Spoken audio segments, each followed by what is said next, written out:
नमस्कार। फिर से एक बार गंगा एजुकेशन इस YouTube चैनल पर आपका सहर्ष स्वागत है। इस चैनल पर आपको विधि संदर्भ में काफ़ी सारे वीडियोस मिल जाएंगे। आज के इस वीडियो में हम जानने वाले हैं भाग 1 प्रारंभिक और परिभाषा भारतीय साक्ष्य अधिनियम 2023 के अनुसार अदालत में सच और झूठ का फैसला आखिर होता कैसे है। जब कोई अपराध होता है तो कोई जज ये कैसे जान पाता है कि असल में हुआ क्या था। देखिए, ये किसी भी जस्टिस सिस्टम के लिए सबसे बड़ी पहेली है। तो चलिए आज इसी पहेली को सुलझाने की कोशिश करते हैं और समझते हैं कि अदालतें सच की तह तक पहुंचती कैसे हैं। अच्छा, इस पूरी प्रक्रिया को समझने के लिए चलिए एक केस को लेकर चलते हैं। कल्पना कीजिए, एक व्यक्ति है ए जिस पर बी की हत्या का आरोप लगा है। अब सुनने में तो ये मामला काफी सीधा लगता है ना? पर असल में यहीं से कानून का असली और पेचीदा काम शुरू होता है। तो यहाँ सबसे बड़ा सवाल यही उठता है कि अदालत ये तय कैसे करती है कि सच क्या है। इसका जवाब कुछ खास कानूनी शब्दों में छिपा हुआ है। और यकीन मानिए, ये सिर्फ किताबी नियम नहीं है, बल्कि सच को बाहर निकालने के बहुत शक्तिशाली औजार हैं। देखिए, किसी भी केस की जो इमारत होती है ना, वो तथ्यों की नींव पर ही खड़ी होती है। लेकिन एक मिनट, जब कोई वकील तथ्य कहता है तो उसका मतलब हमारी आम बातचीत वाले फैक्ट से थोड़ा अलग होता है।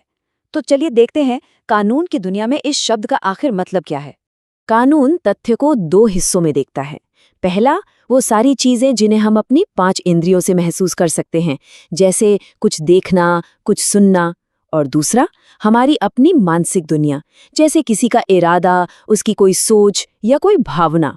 जी हाँ, कानून की नज़र में किसी की सोच भी एक तथ्य हो सकती है ना? कमाल की बात। ये परिभाषा इसलिए इतनी दिलचस्प है क्योंकि ये दो बिल्कुल अलग अलग दुनियाओं को एक साथ ले आती है।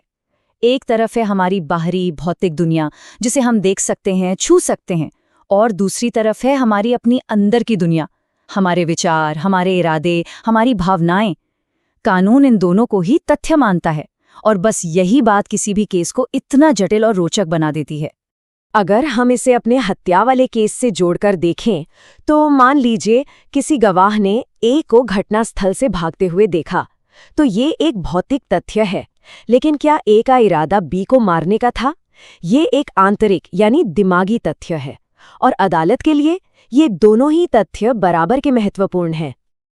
अब जरा सोचिए, किसी भी एक घटना से जुड़े तो अनगिनत तथ्य हो सकते हैं, पर अदालत के पास इतना वक्त नहीं होता कि वो हर छोटी बड़ी बात पर गौर करे। उसे अपना ध्यान सिर्फ उन तथ्यों पर लगाना होता है जो सीधे सीधे केस के नतीजे पर असर डालते हैं। हमारे ए और बी वाले मामले को ही फिर से लेते हैं। उस दिन मौसम कैसा था, ये भी एक तथ्य है, लेकिन क्या ये हत्या के केस के लिए जरूरी है? शायद नहीं। तो फिर वो कौन से तथ्य हैं जो सच में मायने रखते हैं, जिन पर पूरा केस टिका है? यहीं पर कानून का एक और बहुत जरूरी औजार हमारे सामने आता है, विवाद्यक तथ्य या फैक्ट्स इन इशू। अगर मैं इसे सीधे शब्दों में कहूं तो ये वो मुख्य सवाल हैं जिन पर पूरा का पूरा केस टिका होता है। ये वो बातें हैं जिनके बारे में एक पक्ष कहता है हाँ ऐसा हुआ, और दूसरा पक्ष कहता है नहीं ऐसा नहीं हुआ। हमारे हत्या के मामले में विवाद्यक तथ्य कुछ इस तरह के सवाल होंगे। क्या वाकई ए ने ही बी की जान ली? अच्छा, अगर ली तो क्या उसका ऐसा करने का इरादा था, या फिर क्या उसे किसी ने बुरी तरह उकसाया था? या ये भी तो हो सकता है कि उस वक्त उसकी दिमागी हालत ठीक ना हो। इन्हीं सवालों के जवाब से ये तय होगा कि ए दोषी है या बेगुनाह। अब एक और दिलचस्प बात पर आते हैं। क्या आप जानते हैं कि कभी-कभी अदालतें बिना किसी सीधे सबूत के भी कुछ बातों को सच मानकर चल सकती हैं? इसे कानूनी भाषा में उपधारणा या प्रिजम्पशन कहते हैं। ये एक तरह का लॉजिकल गेस होता है जो कानून के हिसाब से लिया जाता है। कानून में एक टर्म है उपधारणा कर सकेगा।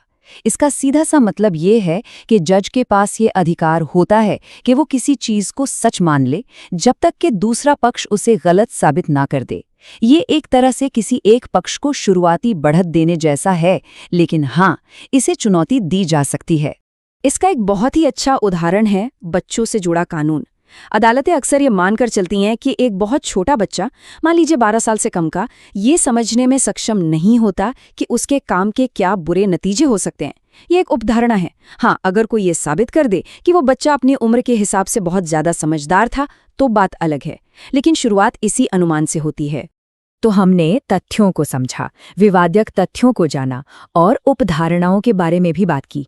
लेकिन इन सबके बाद आता है आखिरी और सबसे महत्वपूर्ण पड़ाव, ये तय करना कि कोई बात साबित हुई है या नहीं। तो कोई बात साबित कब मानी जाती है?